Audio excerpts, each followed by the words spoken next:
the lives lost, the families shattered, and the communities scarred. They know the devastation and the pain that we are seeing now in Gaza and in Israel. They themselves can often relate to those around the world who are subjected to this violence, even here in America. Some may question our patriotism because we are questioning endless war. But there is nothing more patriotic than wanting our country to stand up for our professed values.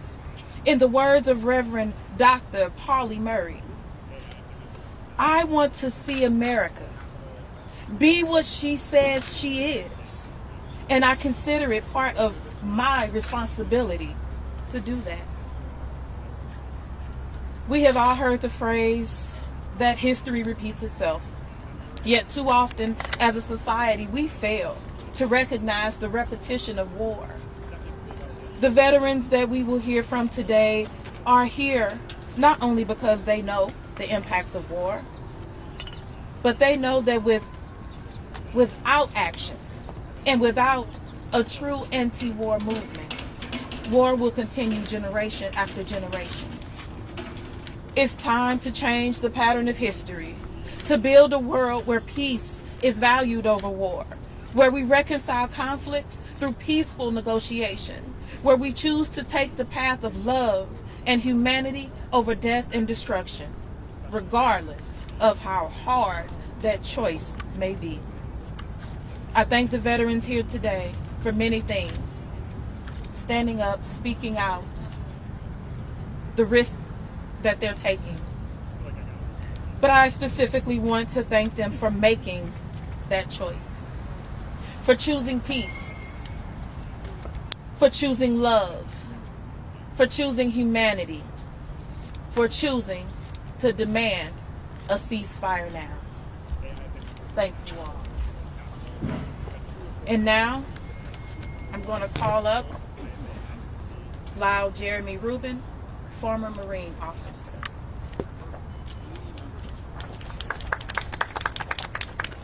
Thank you, Congresswoman. Thanks, everyone, Brittany, everyone else who helped organize this event. When Israel was in Egypt land, let my people go. Oppressed so hard they could not stand, let my people go. Go down, Moses, way down in Egypt land. Tell old Pharaoh to let my people go.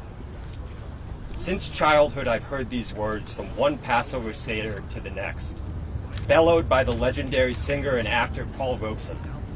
My great uncle and aunt have hosted the Seder for decades, and they have always gone out of their way to connect our people's story of oppression and liberation to that of others.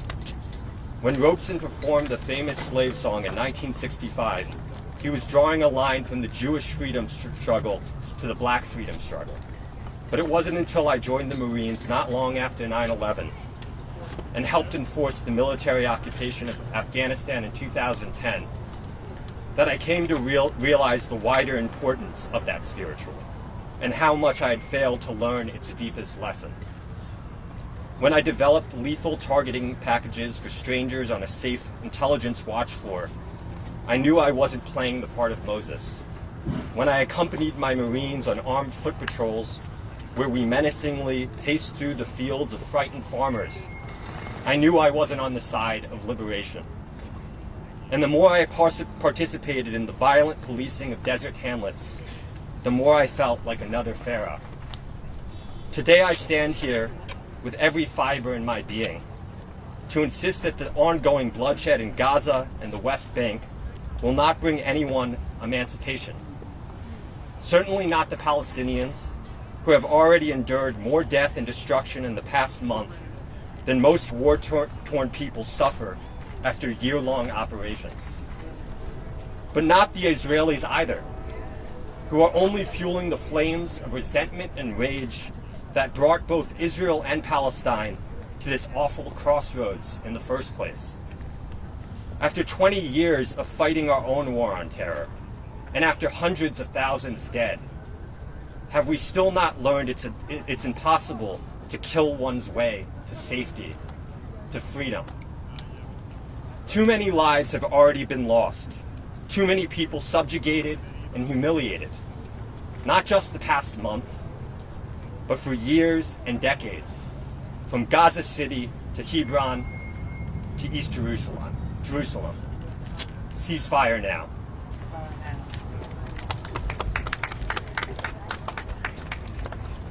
Now we call up Congresswoman Delia Ramirez.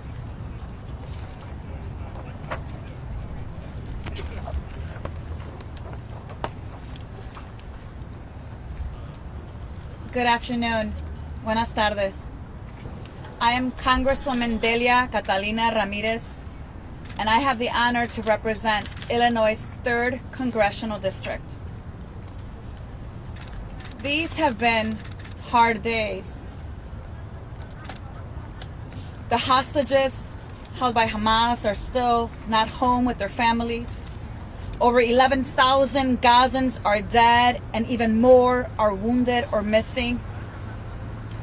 And this week, my colleagues have chosen to censure those, or that one, Palestinian Congresswoman because she dares to dissent. Choosing hope right now is an act of resistance.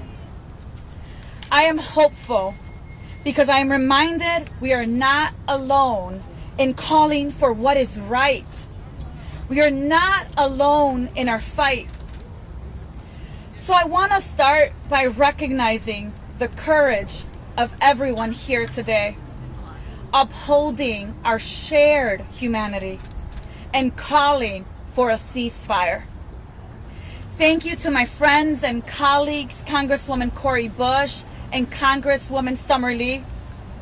I especially want to thank the veterans, those who served our communities, those who risked their lives for a war that has left them asking themselves, why were we sent there?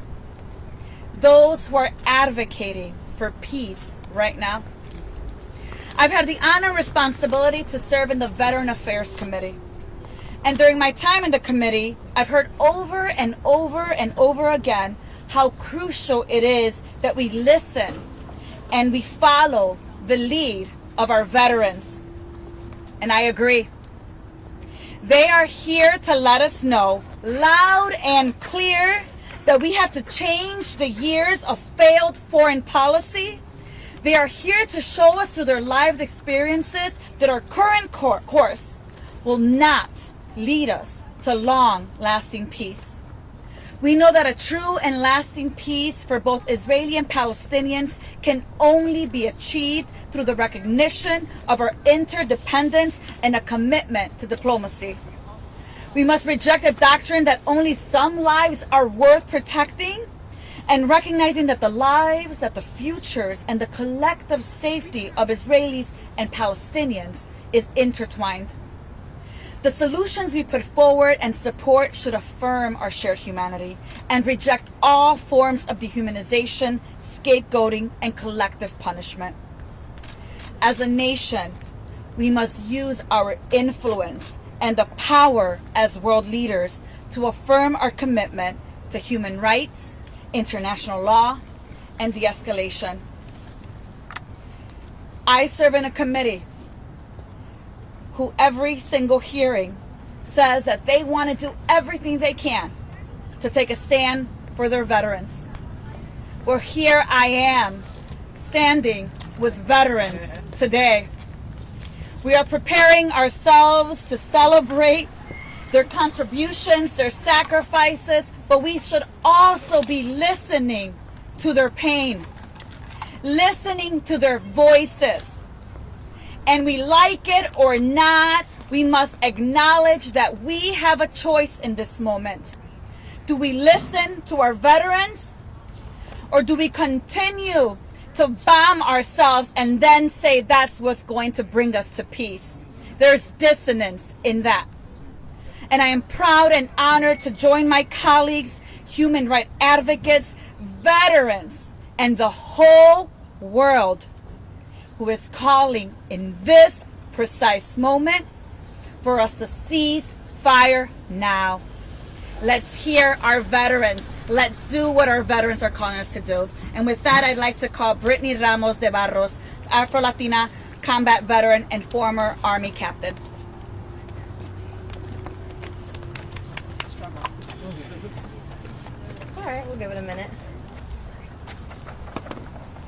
My name is Brittany Ramos de Barros. I'm a former Army captain and combat veteran who deployed to a war in Afghanistan, believing that I was going to eradicate the threat, as politicians like to say, and improve security both for Afghans and for my own people here in the United States. What I actually did was participate in a war that killed tens of thousands of people and further destabilize a country that continues to suffer today. 20 years of bombing and killing, and none of us is any safer. In fact, by our own government's measures, every single place that the United States and NATO carried out so-called global war on terror operations, we have made things worse instead of better. Today, it's so obvious to me that the politicians who resist ceasefire in the name of security know nothing about war. Because anyone who has any humanity left in them and has actually confronted the utter horror and absolute carnage of shockwaves rippling through their bodies as mothers scream, as dust settles around mangled bodies, knows how absurd it is to believe that security can be created through violence.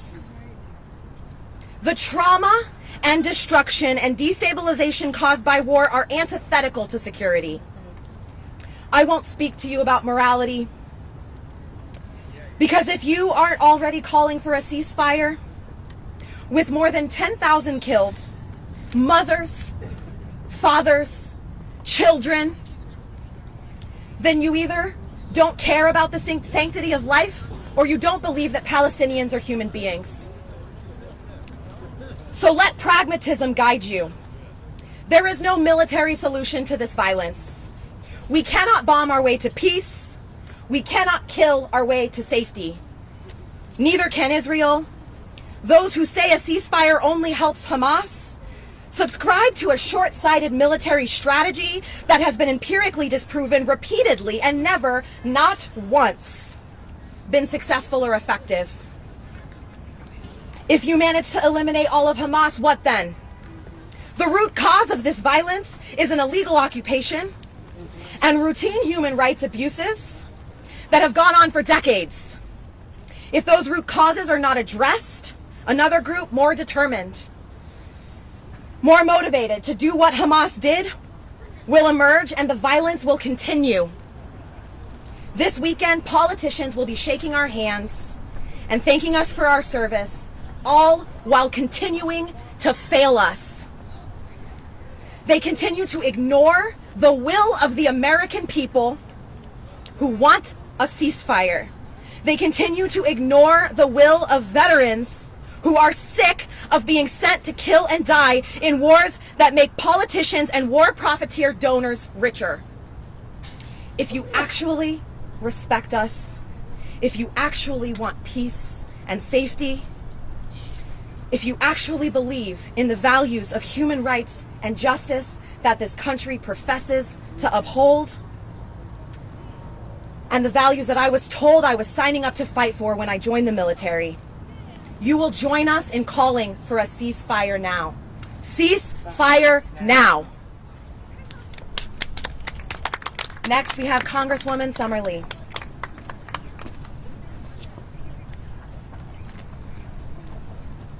Good afternoon.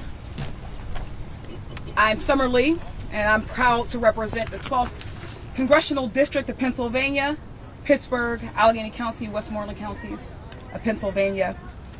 And I'm proud to stand here today with my courageous sisters in service, Congresswoman Cori Bush and Congresswoman Delia Ramirez, and almost a dozen and counting colleagues for their clear-eyed pursuit of peace, to About Face, and all the proud veterans we have here today who can speak more truly than anybody about the realities of war and why we must do everything humanly possible as a Congress and as a country to avoid it, to move toward a just and lasting peace, and to demand a ceasefire right now.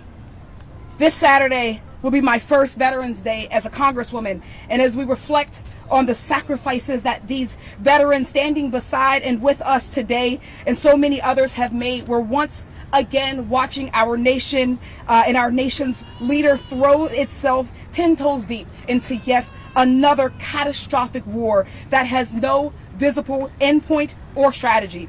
But the costs have been made abundantly clear to every one of us here. Since Hamas murdered 1,400 innocent Israelis 1 month ago, nobody has questioned that Hamas must be held accountable.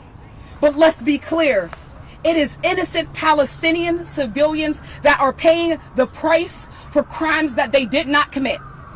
Israeli airstrikes, the ground invasion, and forced starvation and dehydration has caused over 10,000 innocent Palestinian lives, including more than 4,300 children.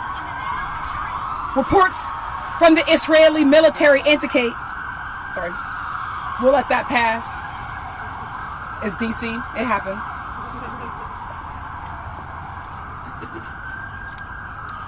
Reports from the Israeli military indicate that they have successfully targeted just 60 plus Hamas operatives. That means that the Israeli military has had a civilian casualty rate of 99%. 99% of the people who have been killed were civilians. They were mothers and fathers, grandparents and hospital workers and peacekeepers and teachers and community members and babies. People who are seeking refuge in churches and mosques and schools.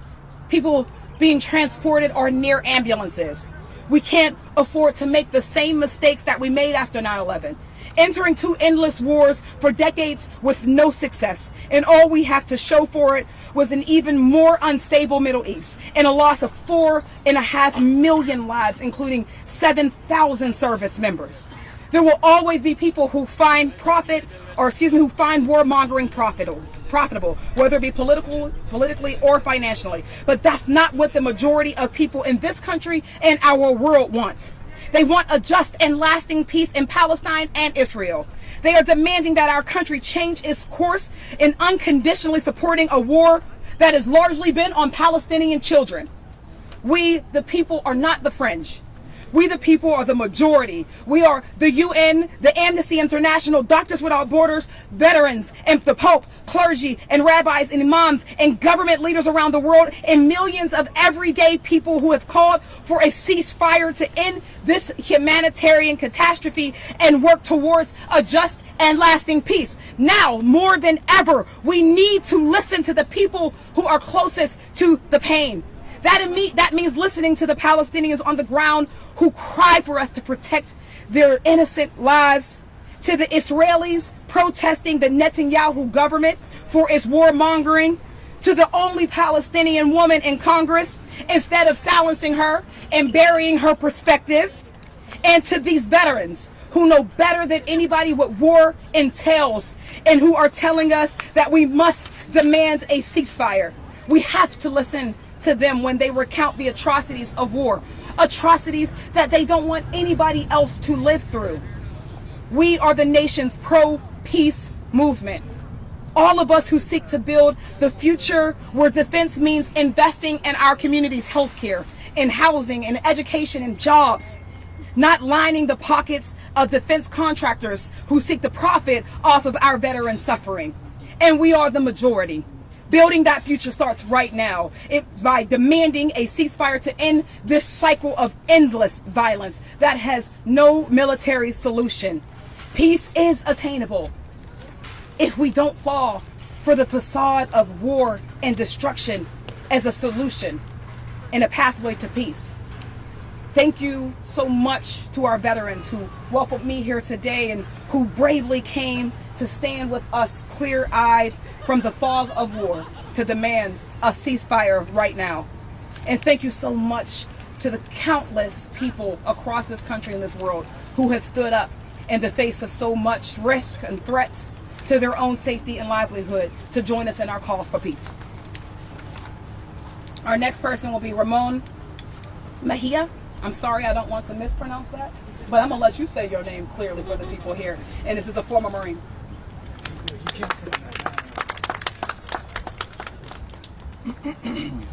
My name is Ramon Mejia. In 2003, I participated in the U.S. invasion of Iraq.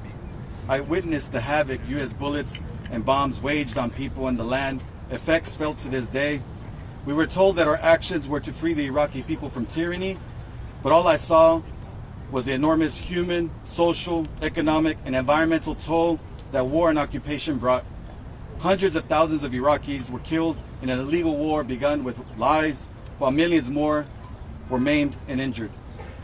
The reverberating effects of war continue to kill and sicken countless people to this day. I live with the knowledge that my actions contributed to the destruction of life, a result of which has led to the people of Iraq having the highest, quote, the highest rate of genetic damage of any population ever studied. In the years after leaving the Marines, as I attempted to process my experience, and while part of the Muslim community, I became close with a number of Palestinian families.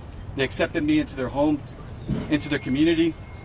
Palestinians have experienced relentless attacks by one of the world's most advanced military systems, reliant on U.S. arms and protected by U.S. diplomacy. According to UN report, quote, waging disproportionate destruction and violence against civilians is part of a deliberate policy by the Israeli military, end quote. These are the actions being perpetrated now against the people of Gaza, against innocent civilians and children as they are pulled from the rubble of US-funded, US-built Israeli-dropped bombs. In 2018, I had the opportunity to travel to Palestine as part of a delegation to hold conversations with, learn from, and build with Palestinian grassroots groups from various sectors of society, beautiful people who are steadfast in their commitment to resist against all odds the face of oppression. The daily struggles and dehumanizing treatment of Palestinians endured the hands of Israeli soldiers is unfathomable. The situation unfolding and and around Gaza is part of a long and uninterrupted history of violence, the root of which is Israelis' brutal occupation and military siege. We implore conscious forces everywhere to apply pressure on all fronts to remind U.S. elected leaders of their responsibility to act and to loudly and unrelentingly echo the international call for a ceasefire now. Long live a free Palestine. I would like to introduce my friend, Crystal Tubles, Army combat veteran.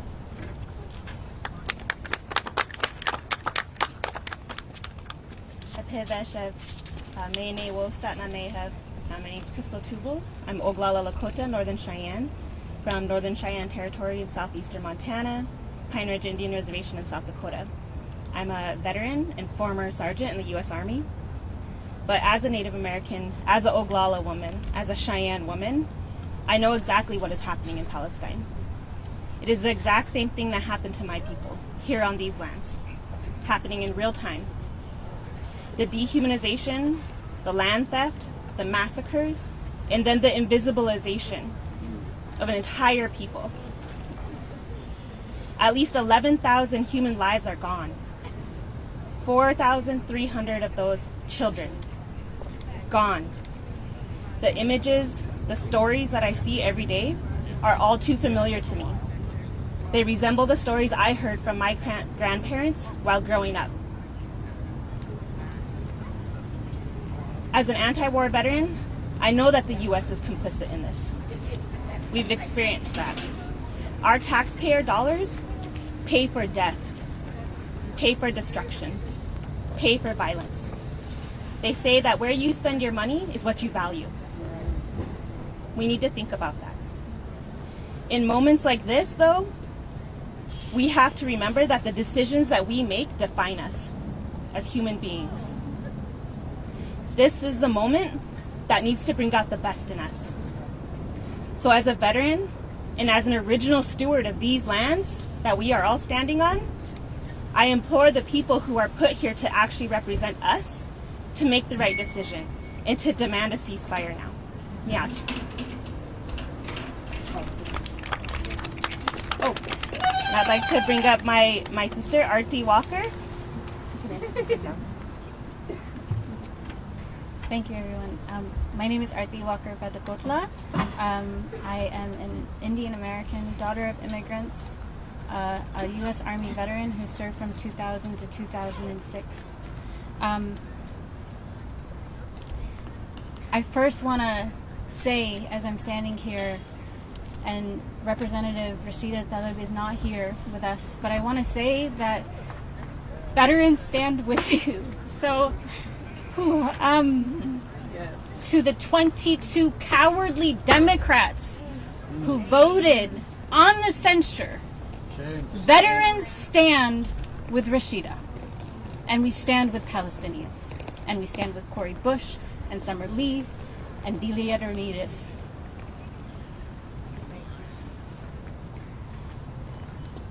During my military service, I was deployed to Dover Air Force Base, which is the largest mortuary in the Department of Defense. When I was deployed there, I assisted in the autopsies of soldiers killed in action in the Afghanistan and Iraq wars. The horrors of the war that I witnessed there changed me forever. And joining the military wasn't a choice, because the only option available to me as the daughter of somebody who was child abused and sexually abused was the school to military pipeline. Just like the school to prison pipeline or the school to prison nexus is the only option available to others. People that die in war do not die natural deaths. During my deployment at Dover, I saw bodies with heads blown off, skins completely burnt, intestines coming out of heads, rotting flesh turned green and blue, and bullets in every imaginable place, and bodies so badly traumatized that there was nothing remaining to identify them. As a result of what I bore witness to at Dover, Delaware, I receive a disability from the VA for anxiety and depression. And what that tells me is that our government does and can recognize the horrors of war. Our government does recognize and does understand how war destroys not just the people directly experiencing it, but also destroys the souls of those who commit those atrocities. So the question I have for the Congress people is, if you care about the trauma that veterans face, as you should, why do you not care about the trauma that Palestinians are facing too? I have seen videos of a child in Palestine screaming that they had to carry a headless body, of another child screaming because they realized their mother was under the rubble because of her hair, and they said, "I know her hair." And that's the only thing they could see of her. That is trauma that they will never recover from. Over 11,000 civilians have been killed. 70% of those that are killed are women and children. People are now dying out of starvation, the lack of life-saving medical equipment or medicine. And the United States is directly funding and enabling these horrors. To any representatives who have yet to sign on to the ceasefire resolution, including my own cowardly representative, Danny Davis from Illinois, you are being put on notice. Do not show up to Veterans Day marches. Do not shake hands with veterans and say that you support veterans if you do not support a ceasefire. That's right. What do veterans want? Ceasefire now! When do veterans want it? Now! What do veterans want? Ceasefire When do we want it? now! What do veterans want? Ceasefire When do we want it? now! Thank you.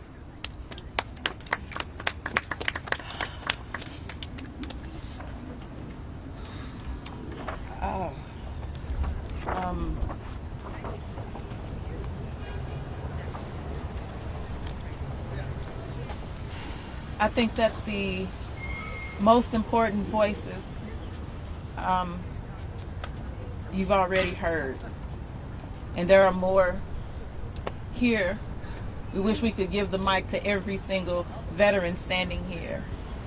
But as we open up we have time for maybe 1 or 2 questions, and when we point to you, make sure you say your name and your outlet.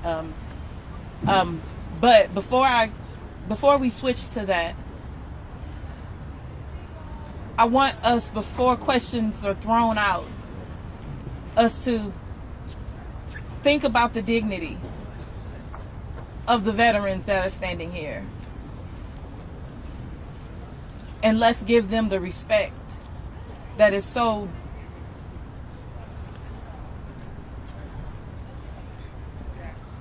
deserved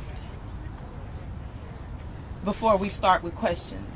Because this is a moment that we want to highlight. As members of Congress, we want to highlight them. We want their voices to be known and told. They're standing up saying ceasefire now. They're standing up saying I'm putting myself on the line and at risk because this country should listen. And so, as we open up for questions, I'm asking for the respect for our veterans, because the pancake meal tomorrow or Saturday is not, that's not that. I mean, it's great. I hope y'all get y'all pancake meal. But let's respect them as we go forward with these questions. Yes. So Israel is. I know you, but you say yeah. Nick Wu with Politico. Israel is saying that they will do 4-hour humanitarian pauses each day. Is that enough, or do you want more? So I will give my answer, and if any of you would like to chime in, please, I would like for somebody to come forward. No. 4 hours. We get a break. The idea that we get a break for 4 hours. A break so that we can have food. I saw someone spoke about it and they said, thank you for giving us raisins for a few hours. And then do we go back to bombing? So absolutely not 4 hours. I never personally calls for a humanitarian pause, and I'm not going to call for a humanitarian pause, and I don't want to see, even though that is what's happening, a 4-hour-a-day humanitarian pause, because what we need is to stop the bombing. What we need is, what is that mental anguish when you know, well, we get a break for 4 hours, but as soon as that 4 hours is over, then what? How dare we treat humans in that way? How dare we be so careless and so inhumane and heartless to where we decide that 4 hours is enough time to make sure to get you some stuff so that you can live a little bit longer until the bombs hit? How dare we, and how dare we treat humans as if we don't understand what it's like to be human? And I'll lastly say this. A humanitarian pause, yes, it is a one-sided, it is a unilateral decision. But when you have the world saying we want a ceasefire, when we have the people that actually are the ones that will go and be on the ground, that would have to be the ones to carry out, the ones that did carry out, that are saying, no, that's not the way. No.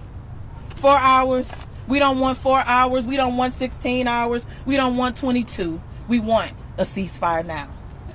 I just, if I can, I want to add that it's important to recognize that any pause that isn't accompanied by a strategy and a plan to cease international human rights abuses and violations of human law falls short of what we need and what's called for by agreed upon rules of engagement, right? The pause, any pause that doesn't take into account that this is still a collective punishment once the 4 hours has ended, is not sufficient.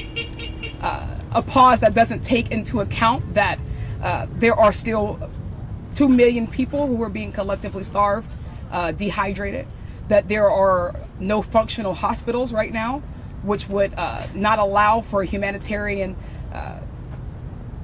humanitarian aid to be applied. It falls short of the standards that this country has agreed to, that other countries throughout this world has agreed to. And that's why we're asking, and that's why we're demanding the ceasefire, because we need to know what the end goal is. Once and if Hamas is eradicated, what will be left standing? Will there be any civilians left? Will there be any civilian infrastructure, hospitals, churches? There are no universities that are functioning left in Gaza. So I think that those are the things that we really need to be honest about. And I think that as Israel's ally, as the government that contributes $3.8 billion every year without any additional supplemental aid going into it, that we have a deep responsibility to make sure that we are holding them accountable to international laws and the laws of humanity.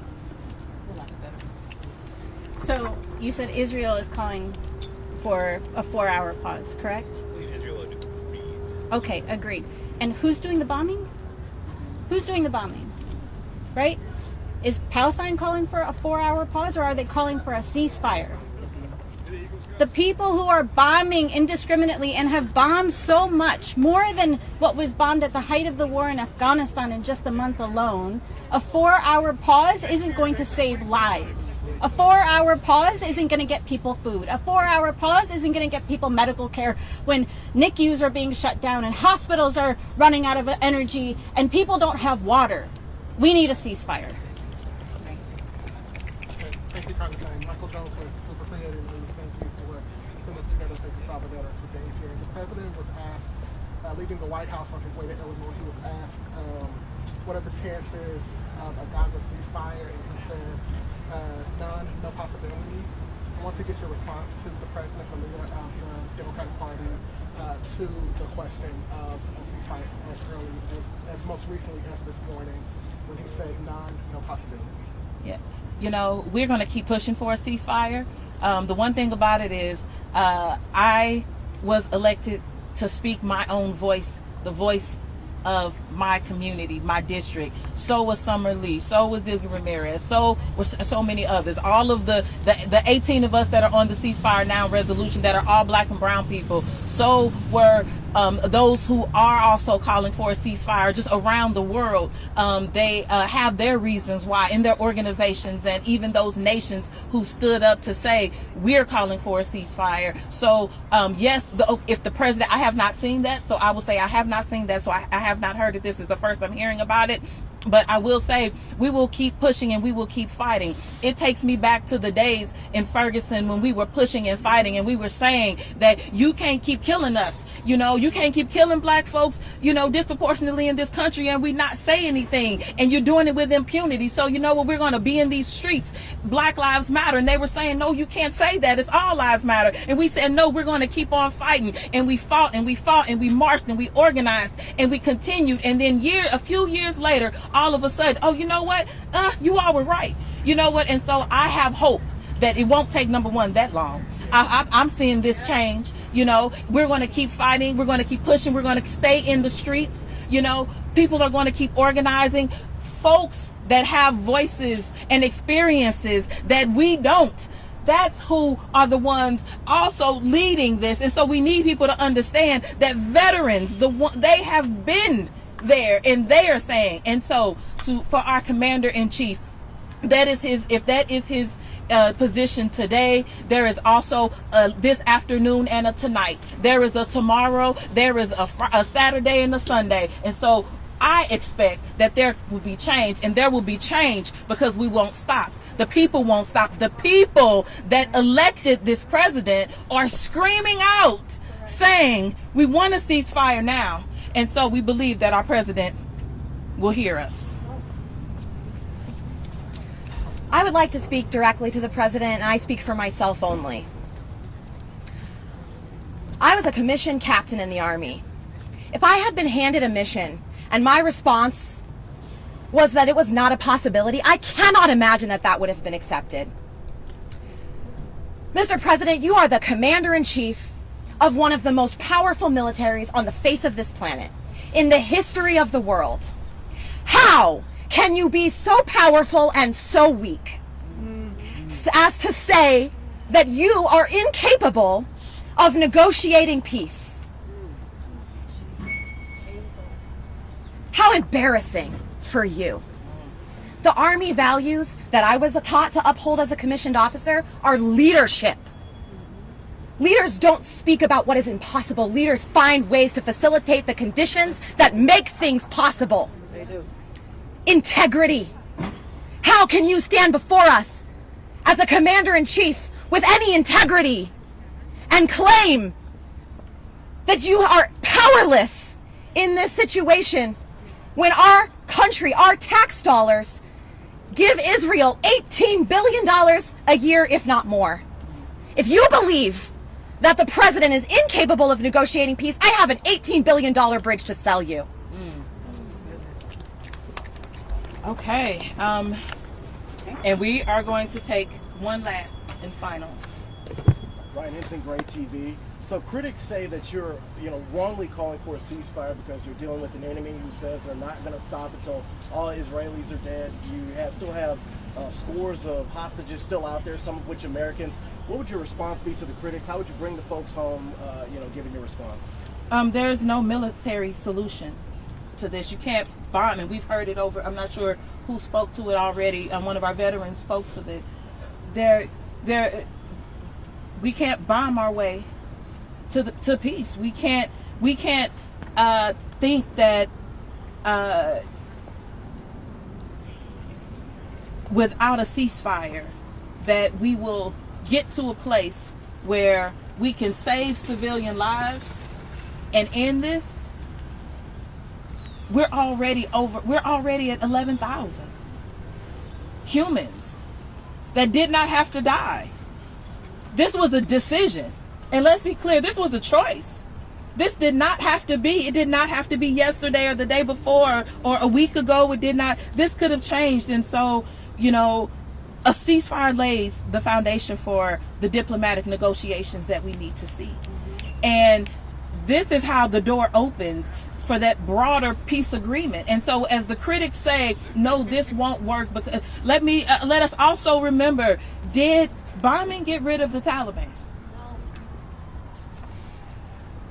How also do you think that you can bomb a whole people, kill a whole people? And I will say what I've said before, and what the UN, based upon their definition of ethnic cleansing, and ethnic cleansing happened right now before our eyes. How can we say that won't make someone who is still alive say, you know what? You took out my family. Do we want to start that all over again? We need peace now. We need liberation now. We need to free Palestine now. We need to end the siege. We need to get food and fuel and electricity in. We need to get medical supplies in. We need to lift the blockade. That's what we should be talking about right now. And so to all of the critics, if it was your grandmother, if it was your kids, if it was you, and I'll say this lastly and then we're going to close. I remember being on the ground during the Ferguson uprising, and I remember not knowing what to do with tear gas. The tear gas was hitting us and didn't know what to do. And I remember one day a delegation of folks from Palestine showed up and taught us what to do. And then from there I knew how to survive the next day with all of the tear gas. But one thing that I saw, rubber bullets flying, there were dogs and all of the things that were happening. But if I just traveled a mile away, there was no tear gas. There was none of this happening. And it was just like people going on with their day. Well, that's what's happening right now for people who are not directly impacted, so we can remove ourselves and say, oh, well, we'll be, we just don't believe that that's the thing. If you were there you would want somebody to make it happen, as we already heard. So if we're supposed to be this big powerhouse country, we can make it work, and we can save lives. And so at the end of the day, our job has to be to save lives, and I will not move from that. And every single critic that says that you shouldn't say this and you shouldn't believe this, we have all of these veterans that say, ceasefire now. Thank you.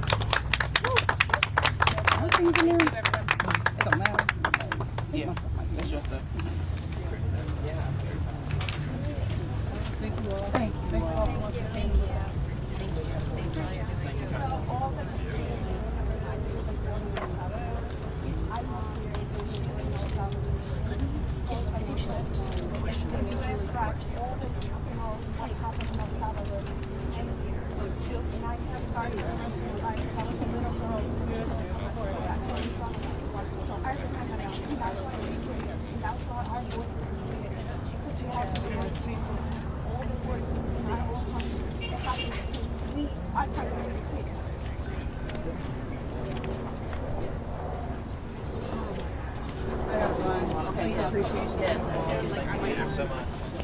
Deep appreciation.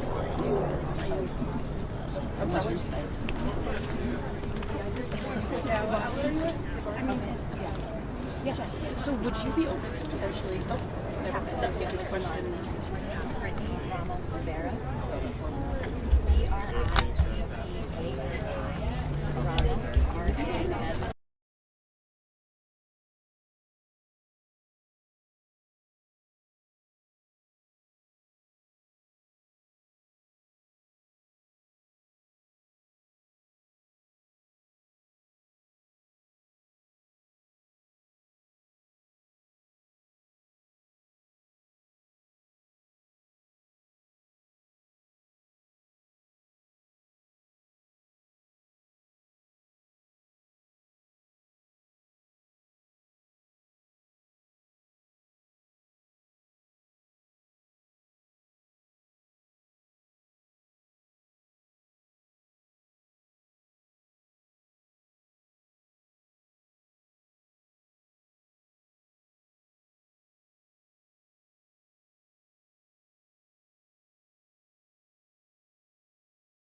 at